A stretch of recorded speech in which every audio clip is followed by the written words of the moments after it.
Hello and welcome to On Leading with Greatness. I'm Jim Salvucci of Guidance for Greatness. This week's installment, Rust Never Sleeps: How to Combat and Prevent Workplace Corruption. It's better to burn out than it is to rust. Neil Young. Let's play pretend. You just bought a house, not one of those brand new places featuring all the great modern amenities. No, your new house isn't new at all. In fact, it's what we call historic, meaning old. Your house has character, sporting a large classic porch with a glorious wrought iron railing. Once you've moved in, though, the reality of owning a historic house becomes apparent, particularly that wrought iron railing with its thin layer of paint concealing extensive rusting.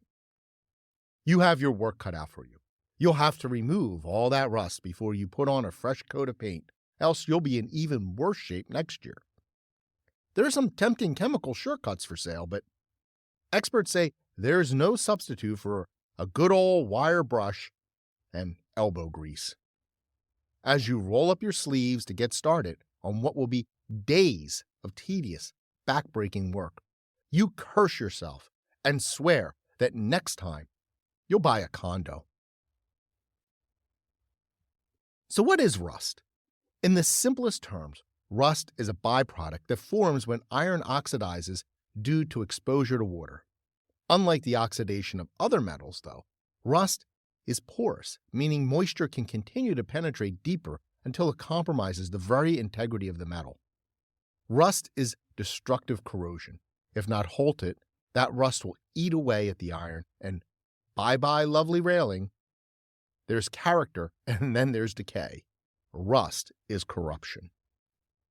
In the workplace and elsewhere, we can witness a different but similar sort of corruption in which an outside influence eats away at integrity until it's compromised out of existence.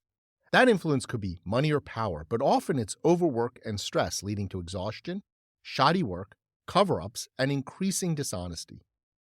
Much corruption stems from mental and moral fatigue and the action or inaction of those at the top of the organization. The corruption of metallic rust really only takes one form. It's red, flaky, useless, and destructive.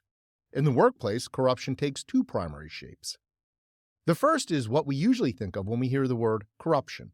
It involves legal or ethical violations, which can run the gamut from the mere appearance of a conflict of interest to actual bribery or theft.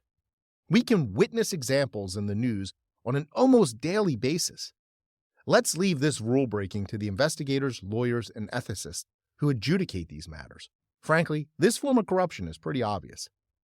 The other sort of corruption, more common and subtle and warranting careful consideration, is moral or mental corruption in its several manifestations.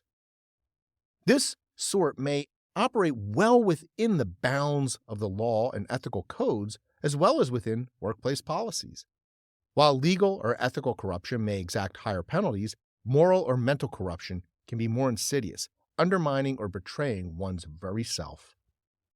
A basic and pervasive example of moral corruption is lying, bullshitting, and other types of dishonesty.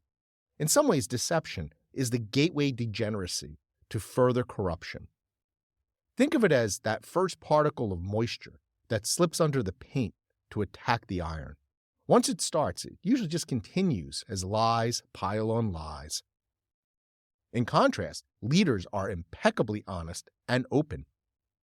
Such dishonesty often occurs in support of bullying and other abusive behavior. I find myself writing about these toxic antics quite a bit. Abuse is a corruption we can't say enough about, being widespread, destructive, and in perfect opposition to effective leadership and productivity. Hypocrisy, professing one thing and doing something opposite, is another overlooked corruption. Hypocrites promote values that their behavior undermines. Leaders walk a different path, not only checking their values regularly, but checking their behavior to assure they're living the values they embrace.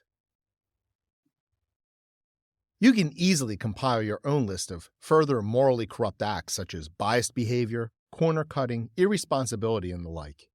By possessing sound values and living them, though, you can stave off all forms of corruption, just as you would stave off rust on a wrought iron railing. Let's return to that beautiful historic house you bought and the crummy and crumbly railing you inherited. However will you restore it? As I mentioned before, the first step is to remove the rust, all of it, by going at it with a wire brush. It's brutal work, but necessary if you want to halt the corrosion and restore the rail to a decent condition. Have no illusions about how long this step will take. Whatever you anticipate, it'll be longer. Painting the rail can also be challenging to do right.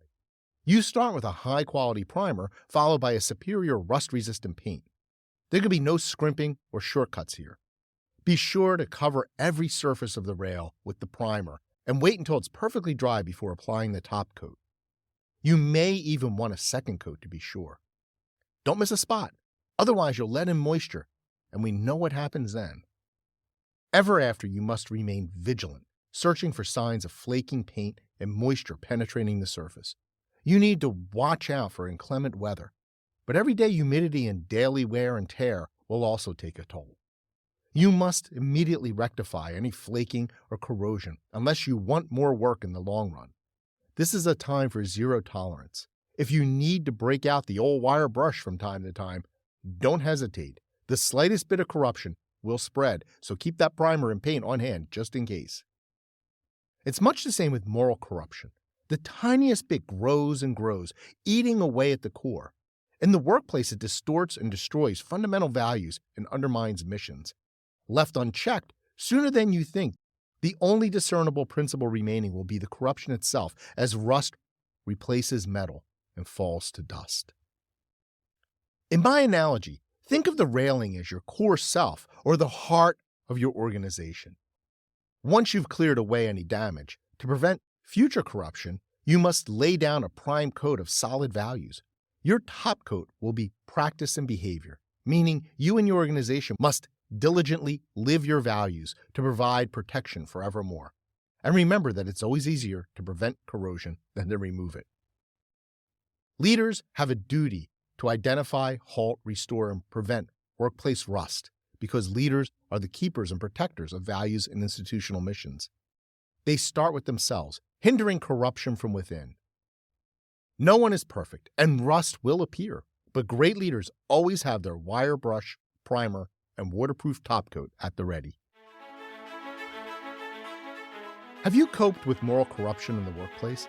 What did you do to prevent or correct it?